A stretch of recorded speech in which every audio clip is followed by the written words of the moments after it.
What's the future of business? Well, 9 experts are going to give you 10 different answers. Bull market, bear market, rates up, rates down. Can someone please invent a time machine already?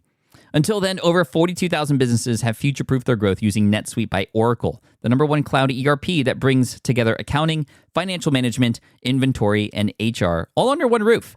NetSuite is your unified source of insight, giving you visibility and actionable data to make quick decisions. And with real-time forecasting and reports, it's like peering into the future. And when you're closing the books in days, not weeks, you're looking backwards less and focusing more on what's next. If I were running a business with a lot of moving parts, NetSuite is exactly what I'd use. Whether you're earning millions or even hundreds of millions, NetSuite helps you respond to challenges fast and seize big opportunities. Speaking of opportunity, download the CFO's Guide to AI and Machine Learning at netsuite.com/SPI. The guide is free to you at netsuite.com/SPI. netsuite.com/SPI.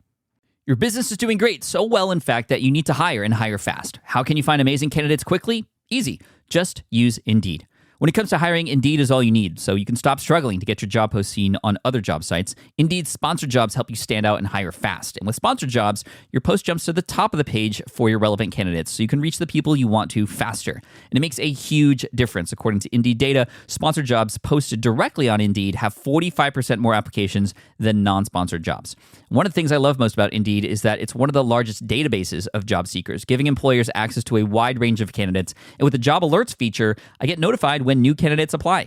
With the Indeed sponsored jobs, there's no monthly subscriptions, no long-term contracts, and you only pay for results. And how fast is Indeed? In the minute that I've been talking to you, 23 hires were made on Indeed, according to Indeed data worldwide, which is crazy.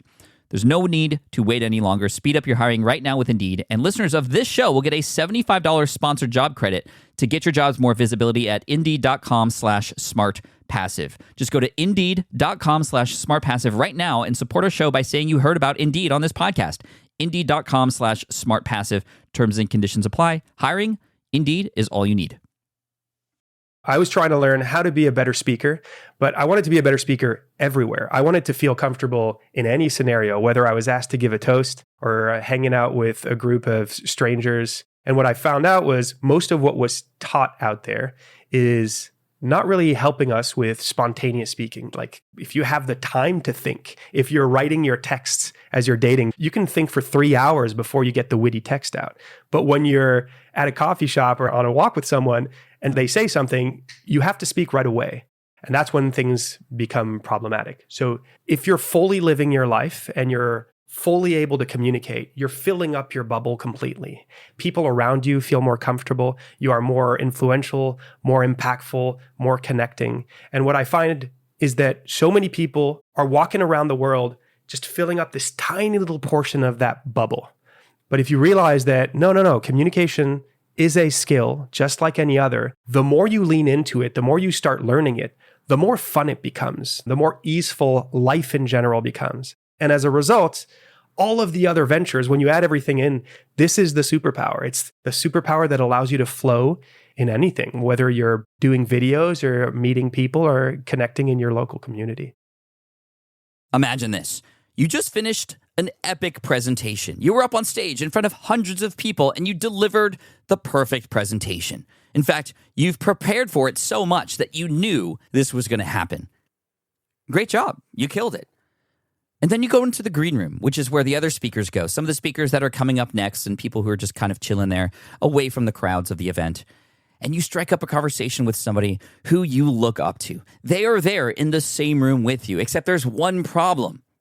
You fumble your words. You don't know exactly what to say. And you think about that moment later on the drive home, and you realize that you completely dropped the ball. What is the benefit of being a prepared speaker when you can't even communicate in real life, in situations that probably matter more? Imagine how much more opportunity you'd have if you learned to become a better communicator, not just presenter, but a person who can hold a conversation, who could capture attention at a dinner table, at a networking event, in a crowd, amongst your peers, at work, with your coworkers. Well, today we're speaking with Tristan de Montebello, who is a world champion, or he has at least gotten to the finals of the World Speaking Championships and has learned his way into how to become a better communicator. And he has a very incredible story And he's over at Ultraspeaking, which helps you become a better communicator. You can check him out at ultraspeaking.com. But don't go there yet, because we have a conversation and a game to play as well in the middle of this conversation. Yes, games are a part of the way that you can learn your way into becoming a better communicator. You'll see exactly what we're talking about in just a second. So let's not wait any further. This is episode 889 of the SPI podcast with Tristan de Montebello from Ultraspeaking. Here we go. Tristan, welcome to the SPI podcast. Thanks for being here, man. Thank you, Pat. I'm so happy to be here. I was super impressed from your work very recently. In fact, many people know I was a keynote speaker at Craft and Commerce in Boise. And a little thing that Nathan does is he brings a lot of the speakers and a lot of the top creators together before the show even begins to sort of mastermind with each other. And anybody who's there that can provide value, Nathan often brings up. And there's a lot of different topics that are discussed. And it was you that really impressed me the most because of the way you taught what you teach. What is it that you teach, and how do you teach that? That's different. First of all, shout out to Nathan, because that Craft and Commerce was amazing, and the mastermind was such an incredible group. It was really a pleasure to be there. So what do I teach? We like to say that we're creating the communication school of the future, because the way I learned communication, which first of all, I didn't learn anything. And as I went through school, nobody taught me. And then I did my engineering school where you really need it and nobody taught us.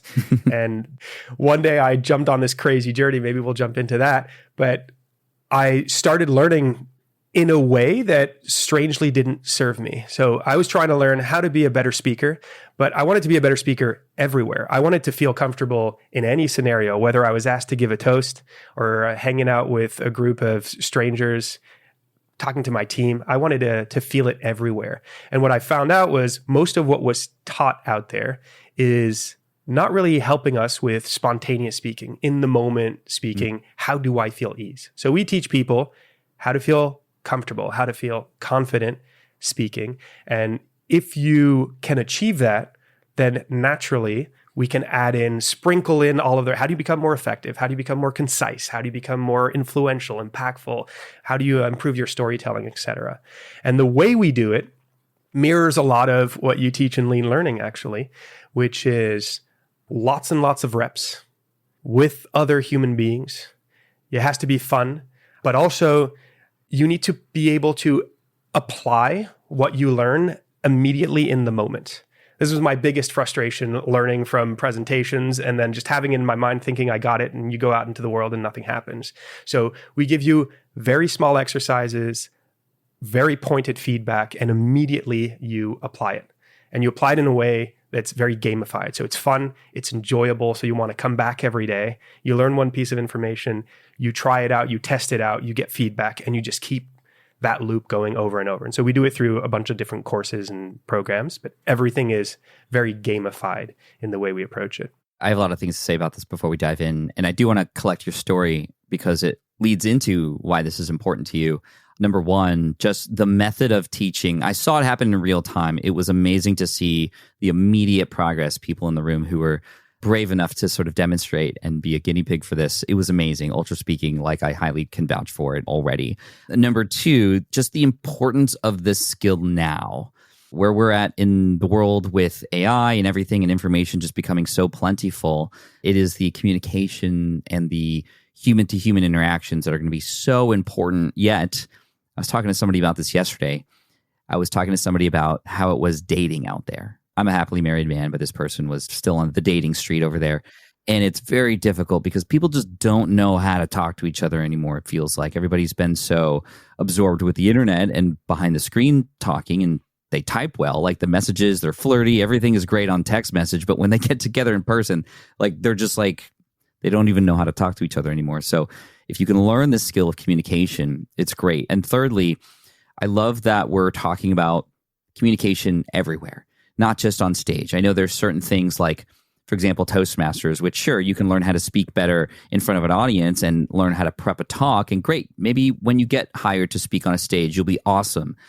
But then you go backstage in the green room and you're talking to people and you're like, and then there go all the opportunities that you could have had if you we're good at communicating just in general. So I just wanted to highlight that because those are things that really spoke to me and really stood out when I was diving into kind of what it is that you teach. But how did you even get into this in the first place? Where did this all come from? It sounds like there was some sort of journey or adventure you went on. Definitely an adventure. And it was very much by accident. Before lean learning, there was ultra learning. And this guy, Scott Young, was writing this book. He had done a lot of incredible rapid learning feats. And I had just created a guitar course online. And I had two choices. Either I dive in to the guitar thing and I become the guitar guy teaching advanced guitar, which was not something I wanted to do. I enjoy bringing people to a level of independence and then letting them flourish, letting them go. That's my specialty. And I wanted to learn a new skill. I thought, okay, I'm going to learn something different and I'm going to append it to this guitar course. That's not at all what the future had in mind for me. I ended up talking to Scott, asking him, hey, are you looking for guinea pigs? I wanted some forcing function, some accountability there to push me into this project. And long story short, a friend suggested I take on speaking, public speaking, because it's a meta skill. So it's something that the better you get at it, the more everything else in your life tends to get better. And so I chose this, and I randomly stumble into the World Championships of Public Speaking. And I thought, perfect forcing function. It's 30,000 people across the world, 140 countries, run by Toastmasters. And I signed up 2 hours before the qualifiers because I didn't even have enough speeches to qualify. But I ended up going through this as a forcing function, but I just started winning. And I met Michael Gendler, who now is the co-founder of Ultraspeaking. And we started working together on this. And I made it to the finals of the World Championships over the course of the most insane 6 months of my life, where I gave probably more than 100 speeches as part of my training. And the crazy thing is, I finished this thing and I'm asked very soon after to give an impromptu speech in a small group that I was a part of, a small mastermind. And I felt terrified. I felt like I had no skills. Although I just spent 7 months beating a lot of the best speakers in the world in this prepared speaking environment. And so what I found out was, or what struck me was, oh man, I spent all of my time doing the prepared speaking stuff, just like you were saying, but that's 10% of what life actually looks like. So then we set out and said, okay, we're going to figure out. Michael was kind of already on this journey, but we joined forces and we thought, we're going to figure out what are the fundamental pieces, the fundamental habits of speaking that impact everything. So that if I can get better at this one thing, everything else in my life is going to get better. My ease is going to go up everywhere. Yeah, craziest project of my life by far. That's wild. wild. I guess Ultraspeaking, close second. I think a lot of people don't even realize there is such a thing as a World Championships of Speaking. And I have been familiar with that in my journey of learning how to be a public speaker and be on stage. And I kind of ran across some speeches that was run by this event. And they have a certain style to them. There's a certain like tone Yes. and a performance aspect to it that is great. It's intriguing. However, it's not how we talk in real life. It's not how you and I are talking now, and or on a podcast or things like that, or with your friends, right, at a dinner table. So what would you say are the main differences between learning how to be a pro speaker on stage in a Toastmasters type situation versus being a pro communicator in life? Yeah, I think it's changed a lot. I think this organization, the reason why they are the way they are, was a reaction to something 100 years ago, but we're in a very, very different time. So that's exactly how I now have an allergic reaction to anything that even resembles the type of talks I would give during the competition, because it's hyper overacted and it's a competition. So I'm looking at what the judging ballot is, and I'm looking at every piece of it, and I'm trying to turn every knob to 10 so that the judges see that I'm using all of the stage and that my vocal variety is, and all of my gestures, everything is huge and overacted. And it just feels remarkably artificial. And it is reassuring to feel like you have control over those components. So naturally, people tend towards that. They want to be in control of everything because it's very reassuring. And when you have a lot of anxiety around speaking, you want as much control as possible. But what happens is you're no longer a human being. Human beings are connected to themselves when they're speaking, are in a state of flow. So it's much more of a subconscious act than a conscious one. And there's very, very little editing that happens in the moment.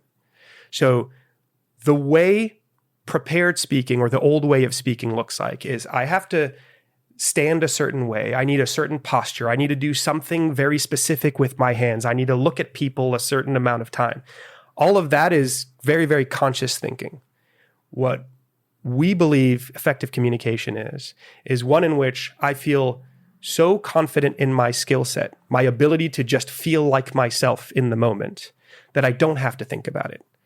And I can just feel connected to what's going through my body and connected to the people or the person I'm speaking with. And everything kind of happens naturally. And the vocabulary I build in my capacity to recover from mistakes, to improvise, is right there for the taking. So I'll have, I'm going a little bit long. How do I wrap this up? Can I use a summary prompt to bring myself back in? Oh, I'm losing my train of thought, or I'm going too fast. How can I stop myself and just take a pause? And so there's a lot of components that go into it, but really it's about developing a vocabulary of skills that allow you to stop thinking about speaking and just being. If the old way of speaking had a scorecard with judges who are marking off ticks for communicating like we're talking about, like we want to do, to a person on the other end of the table, to a small audience, to our team, for example, what is their version of that scorecard? They're not thinking like, oh, I'm going to make sure that you start with a story, or, there's no scorecard per se, but what makes a great communicator? The first thing is a great communicator is one that makes people feel the way they want them to feel. So what does that mean? A counterexample might be more illustrative. A lot of people who lack self-confidence in their ability to communicate will consistently leak their insecurities. So you'll start speaking and you say something wrong and you say, oh, sorry, I'm totally messing this up, or I don't know if this is making sense right now, or am I losing you? And you're basically just leaking all of the thoughts that are going through your mind that are negative, because in your mind, it feels like it's the elephant in the room. It feels like everybody else can notice what's happening inside just the way you can. And a great communicator, a person who has ease, what the naturals feel like, are people who are basically never leaking. They're staying composed. So that means even if I think, oh, I'm losing them, instead of saying, sorry, I'm losing you, this is not making sense, I'll take a breath or use a prompt, bring myself back on the right path, and just keep on speaking. And what's going to happen is I'm going to convey confidence, because if I pause, only confident speakers pause. If I use a summary prompt and bring myself back, or a conviction prompt, which is basically starting the beginning of a sentence in a way that portrays conviction, and then my brain will just fill in the gap, then I'm going to come off as confident. If I come off as confident, my audience will feel that confidence and reflect it back to me. And it becomes this very virtuous cycle. You had used an interesting phrase, how the naturals do it. And I want to make sure people realize this, because I thought that it was the case that you had to be born this way. You had to be born a great communicator. And I remember before I was learning how to speak and learning how to communicate, I would listen to somebody speak, even in a conversation I was having with them, and I'd be so jealous of just how well everything flowed. How did you know to say those exact words in that exact order, in that right tone? I would always overanalyze it, but I've learned over time that this is something that you can learn. And this is why you and Ultraspeaking and your crew there teach this. And like I said, I think this is going to be one of the most important skills. So if you can learn it, how do you learn it? Yeah, the naturals, it used to be something that made me mad. This word made me mad, because when you're saying the naturals, you're immediately saying there's one group that have something that you don't. And that was my whole keynote at Craft and Commerce. Was it started out by saying, we all know about the naturals, and then there's us. And the whole premise is saying there is nothing that the naturals have that you don't have, that everybody listening to this episode does not have. It's just that the naturals have a series of great habits that allow them to come off as naturals, whereas all of the others have a series of bad habits that are preventing them from expressing this thing that we are all born to do. You don't have to teach a kid how to speak. You just put him with other humans that speak and they'll learn the language and all of the subtle mannerisms that come with any different language or culture without you needing to say anything to them. And that's not true for reading or spelling or math or anything else. We are genuinely born to speak. So how do you do that? Well, you have to identify what the bad habits are. And then one by one, you have to replace them with something more empowering. So for example, leaking is one of the most common bad habits, but another one will be rambling, for example, or feeling like your words turn into a runaway train that you just can't stop. A lot of people have this, particularly people with anxiety. I feel like I'm losing my audience, so I just add more words, and I just keep trying to bring them back. But in doing so, you're just making your case worse. That's a bad habit. So I need to be able to identify that and bring awareness to it. The way we do it, but you can self-diagnose as well. But the way we do it is we have a series of games, and all of the games are made to make you fumble. And when you fumble, oftentimes we'll highlight one of those bad habits. And then we'll teach you, hey, how do you overcome that with a better habit? And then you learn how to master the game. And in doing so, you're kind of anchoring this right habit. But the root cause of going too fast, rambling, not being able to stop yourself is a fear of not speaking, a fear of what happens if I slow down? What happens if I stop? Will I be interrupted? Will people think I'm blanking? What will it feel like if you never do it? It will create a lot in your body that you're not used to, this state, this nervous system state. But if you can teach people to feel comfortable in silence, in slowing down, and in different ranges, then naturally everything else takes care of itself. This episode is brought to you by Square. Your favorite neighborhood spots run on Square. You know, I've always thought about starting a sport fishing charter business here in San Diego one day called Flynn's Deep Sea Adventures. And I'd definitely run it on Square if I had it. Beyond just processing payments when customers book their fishing trips, I could use Square to send automated booking confirmations, manage my fleet schedule, and even track inventory for bait and tackle. I could create a loyalty program for repeat customers and send them special offers during peak fishing seasons. And the coolest part is I could handle all the business operations from my phone while I'm out in the water, helping clients reel in their next big catch. Square knows that local business can be big business, but with growth comes complexity. As your business evolves, Square meets you at every opportunity. Whether you're expanding to new locations, building a following, or covering cash flow gaps during slower seasons, what started as that little white card reader is now powering so much behind the scenes for businesses everywhere.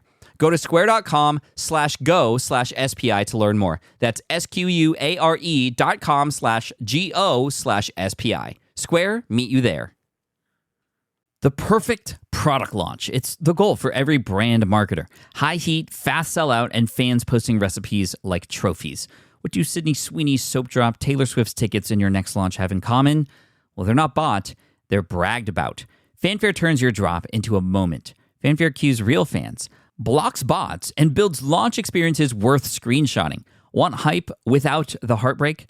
Get Fanfare's 5-step hype drop playbook with our proven success formula and make your next launch unforgettable at fanfare.io/playbook. Again, fanfare.io/playbook. I'm guessing people want to know what some of these games are. We've talked about gamification. Games are fun, and I love that you're making this fun. Again, I saw it in person, which was incredible to see in almost immediate transformations, but it is something that will put you on the spot. It challenges you. It shows you where your faults are. And this is a hard thing for a lot of people, especially people like me who grew up perfectionist. I don't want to highlight that I'm bad at certain things. And so therefore, I often used to avoid those things so I could just go back to the things I was good at and therefore never really improve on these skills that I should improve. And it was only through reps that things started to really lay themselves forward in terms of where things were going for me. So what are some of these games? Like, can you, or are you willing to share and maybe even demonstrate some of them? Sure. You willing to play with me? Oh gosh, I knew that was going to happen. Sure. I love it.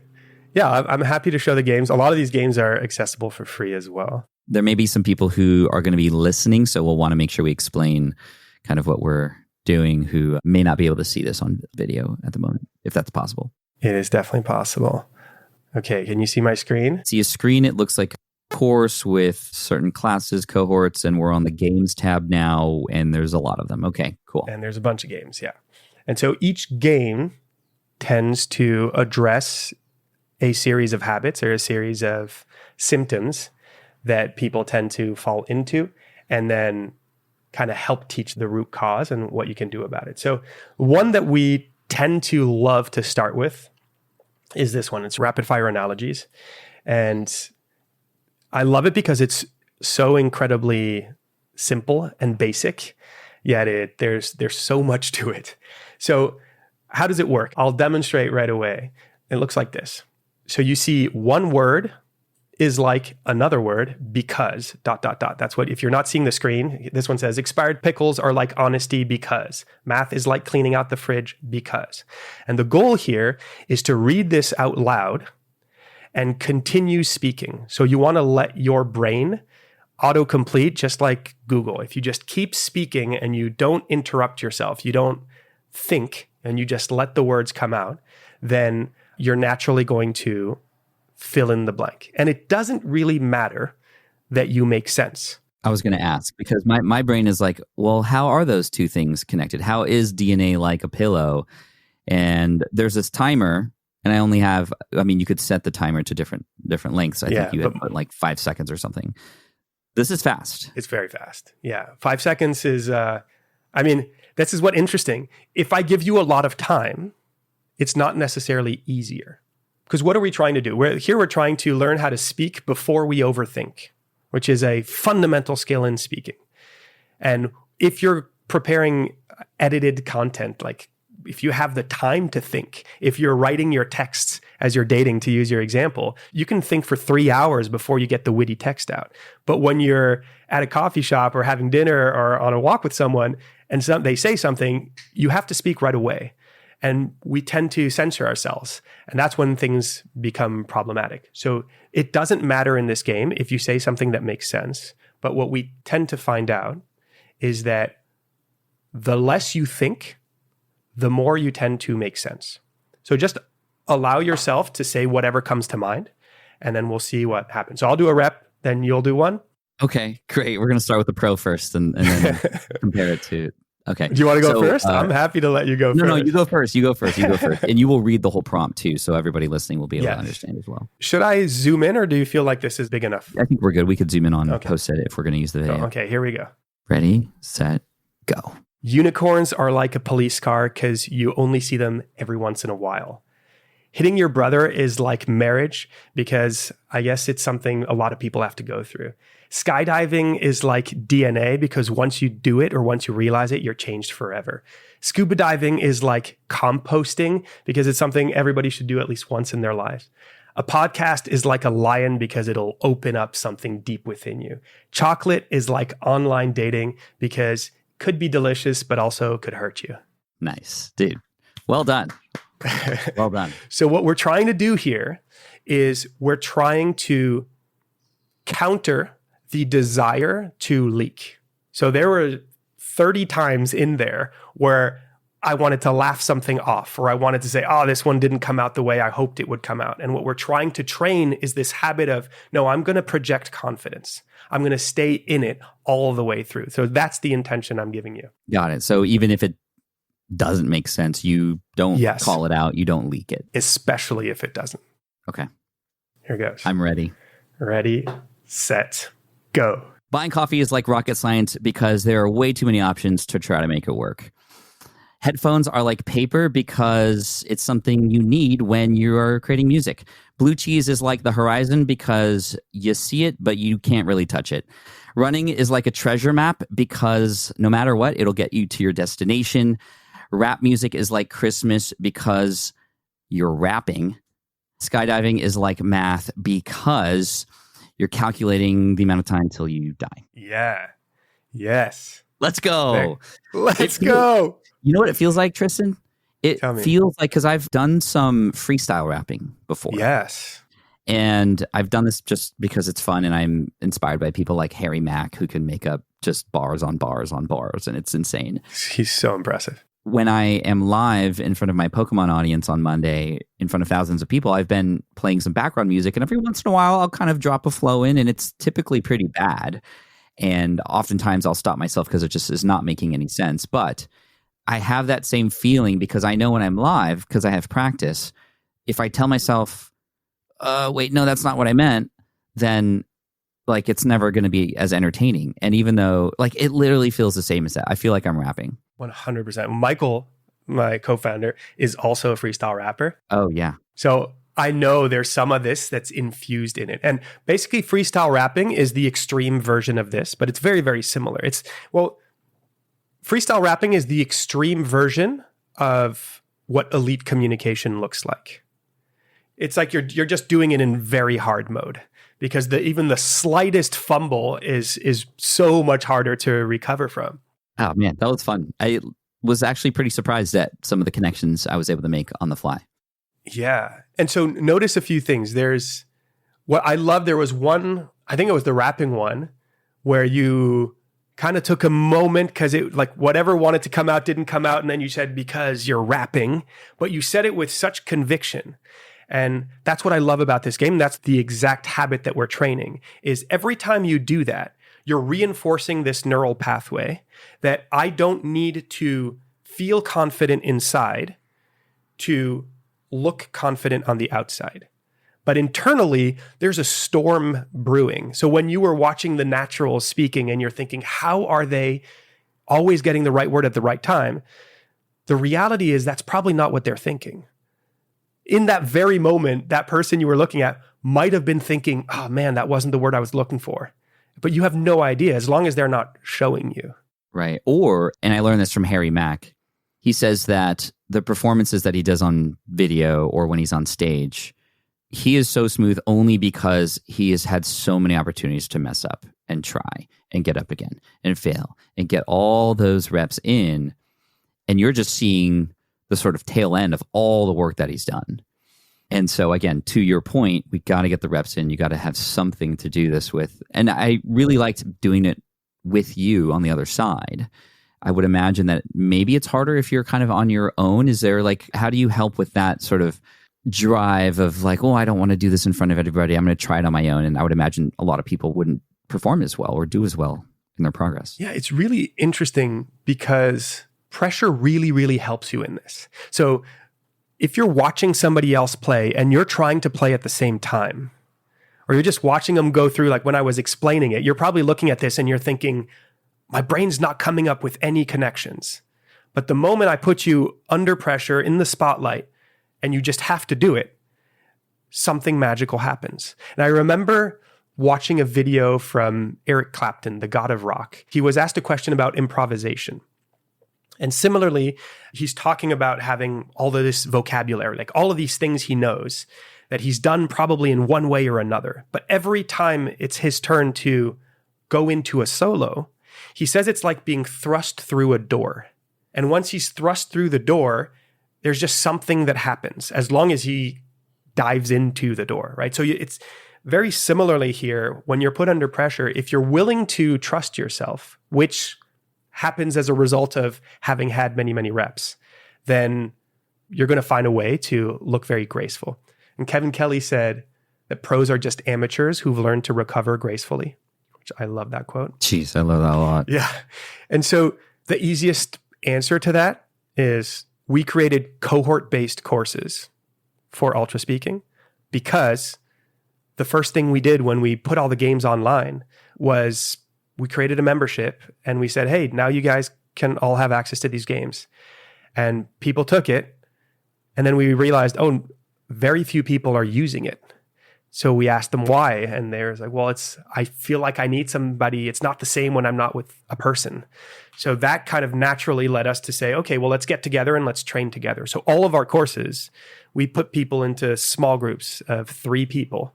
And you're just doing reps with other humans all the time. Because this game is a rapid fire game, but a lot of the other games are still very, very short, but a little bit longer. You're giving 30-second, 45-second, 1, 2, 3-minute speeches.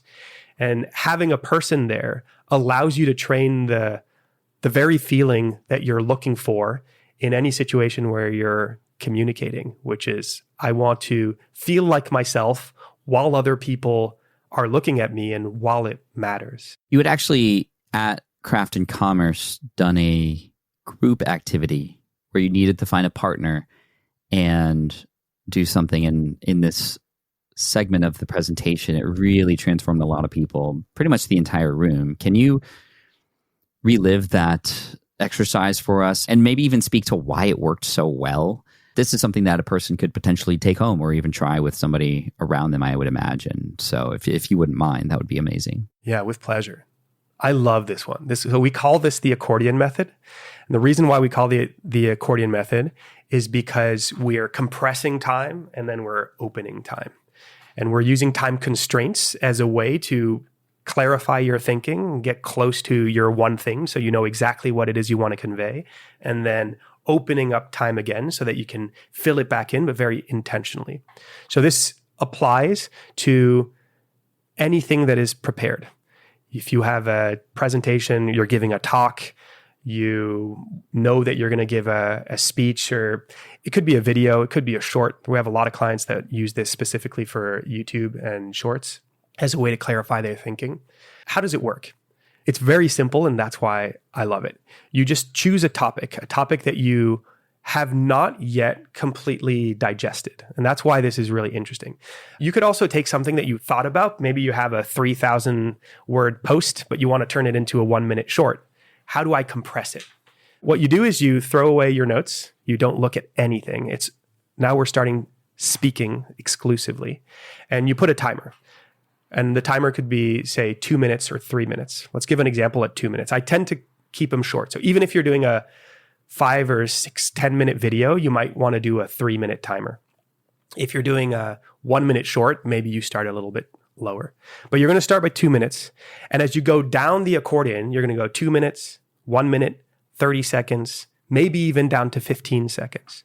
And every time you do a rep, you're just getting a draft out. So as you're going down the accordion, you're just getting rid of all of the noise. So you don't edit yourself. You just, when the timer goes off, you start speaking and you stay in character. So no leaking, no stopping, no restarting, because the whole point is to find out when I'm under pressure, when I have these time constraints, what comes out. And as long as one thing interesting came out, you're going to keep that and you're going to bring it to the next rep. So you do your 2-minute rep.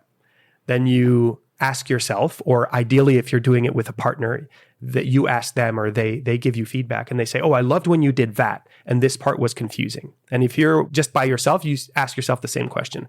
What did I like? What do I want to keep? And what do I want to get rid of? And then you divide the time by 2. And now you have to give the same amount of content or the same message, but you have 50% of the time. How do you do so without speaking faster? Well, you have to just throw a bunch away. And then you do it again and you divide it by 2. And now you're at 30 seconds. And then finally you may be sometimes you stop at 30. Sometimes you go down to 15 seconds, depending on the length of your content. When you're there, you're just left with the very, very, very essence of what it is that you're trying to convey. And then you go back up the accordion. And that's a delightful feeling. I'd love to hear what your experience was of going back up. But usually what I've heard is people will say, oh, it feels like I have a football field in front of me and I have all of this spaciousness now. And I know what's important. I know my one thing and I know the one or two, like that story I want to tell. And I know what the intro is supposed to be and the conclusion, but I have all the space to express it. And you go back up 30 seconds, then 1 minute, and then 2 minutes. And usually by the time you get to the top to those 2 minutes, you're 10 times more clear and it feels like a completely different world. But I'm curious to hear your experience of that. Yeah, this was so much fun with my partner because we had no idea where this was going to go. And for the first 3 minutes, I think we did 3, 2, and then 1. It was just rambling. And the topic was showing up on video. And I didn't know where this was going to go. But really what it was doing, and I kind of compare it to writing books. You're getting a whole bunch of sand.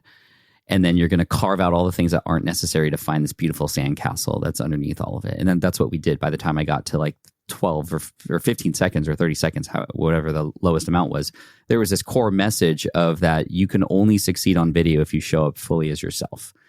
And that was like so powerful. And so when we went back up, it was like, okay, now I can have some time to tell a story that supports that.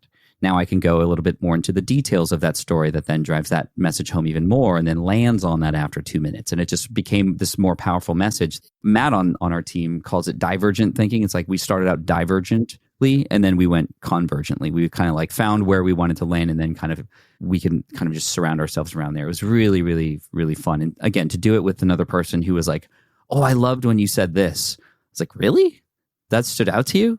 Yeah, like it made me feel like I was there with you. Oh, okay. I'll make sure to include that when I do this on video or when I write about it in my email or whatever the case may be. So again, the power of just doing it and experimenting and seeing what happens.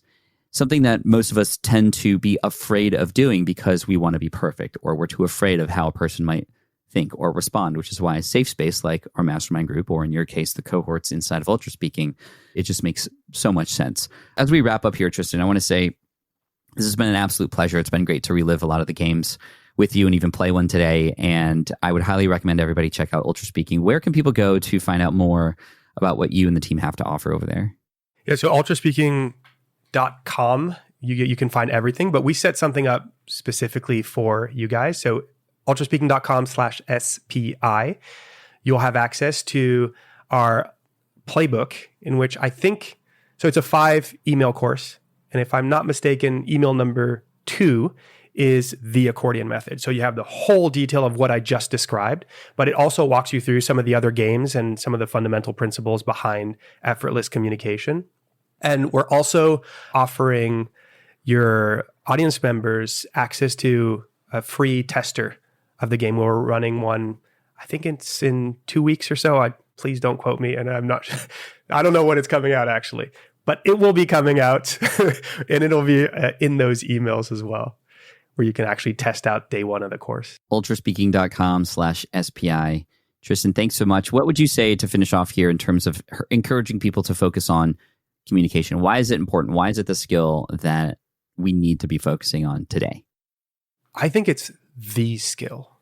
Because if you take everything out, what's left? Take even all of our businesses out, everything that's happening in the world. As a human, there's not much that we need. We need our family, we need food and a roof, and then we need connection. And connection happens through communication. And what we've found out is that, say your potential as a human, you can imagine it as this big bubble around you. If you're fully living your life and you're fully able to communicate, you're filling up your bubble completely. And that's taking up space. You're not taking anyone else's space. You're taking up all of your space. And when you take up all of your space, people around you feel more comfortable. You are more influential, more impactful, more connecting. And what I find is that so many people, that's how I was before Ultraspeaking, are walking around the world just filling up this tiny little portion of that bubble.